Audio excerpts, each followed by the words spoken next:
বিগত 20 বছৰতকৈ অধিক কাল এই নগাঁও চহৰত থাকি মই চিকিৎসাৰ বৃত্তিৰ লগত জড়িত হৈ থাকি বিভিন্নজনৰ শুশ্ৰূষাত জড়িত হ'বলৈ পাই মই নিজকে ধন্য মানিছোঁ। তথাপিও এনেকৈ চিকিৎসা সেৱা আগবঢ়োৱাৰ পাছতো মই এটা অনুভৱ হ'ল যে গধূলি সময়ত বিশেষকৈ 4 বজাৰ পাছত আমি বহু সময়ত চিকিৎসক পোৱাত অসুবিধা হয় আমাৰ নগাঁও চহৰত। গতিকে মই নিজা গৃহতে এখন চিকিৎসা কেন্দ্ৰ খুলি সকলোৰে যাতে সুবিধা হয় তাৰ কাৰণে মই ইভিনিং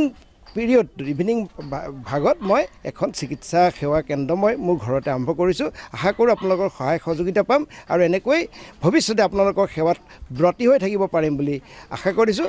আপোনালোকক সেৱা কৰাটোৱে মোৰ জীৱনৰ ব্ৰত। গতিকে আহক আমি আপোনাক সেৱাৰ কাৰণে আগবাঢ়ি যাওঁ।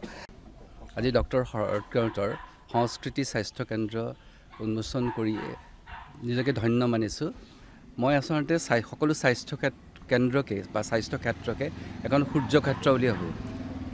সূৰ্যক্ষেত্ৰলৈ আহি পেলাই আমাৰ মহাভাৰতৰ শাম্ভই তেওঁৰ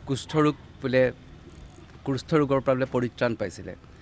সূৰ্যক্ষেত্ৰত গ্ৰীক মাইথলজিৰ ফিনিক্স চৰাইটোৱে আহি পেলাই নিজৰ দেহ ত্যাগ কৰি আকৌ নতুন ৰূপ লয়। ঠিক তেনেকৈ এই সূৰ্যই পোহৰ দিয়ে। এই পোহৰৰ ক্ষেত্ৰত মানুহবিলাক উদ্ভাসিত হয় আৰু আৰ্তজনে ইয়াত এটা নতুন ৰূপ পায়, নতুন পোহৰ পায়। আৰু ইয়াত শৰৎ এই সূৰ্যক্ষেত্ৰৰ সূৰ্য বুলিয়েই কৈছোঁ। শৰৎ আমাৰ আপোন ডক্টৰ। মোৰ ঘৰৰ সকলোখিনি মোৰ মা দেউতা সকলোকে শৰতেই চাইছিলে। গতিকে এটা আন্তৰিক সম্পৰ্ক আছে আমাৰ।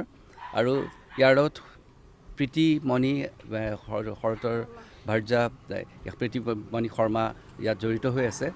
উইল ডুৰাণ্টৰ কিতাপত আমি পাওঁ পৃথিৱীৰ প্ৰথম ডাক্তৰসকল বোলে আছিলে মাইকী মানুহ। কাৰণ যেতিয়া মানুহবিলাকে চিকাৰলৈ যায় তেতিয়া মাইকী মানুহবিলাকে ওচৰত থকা বন দৰৱ বিচাৰি ফুৰে।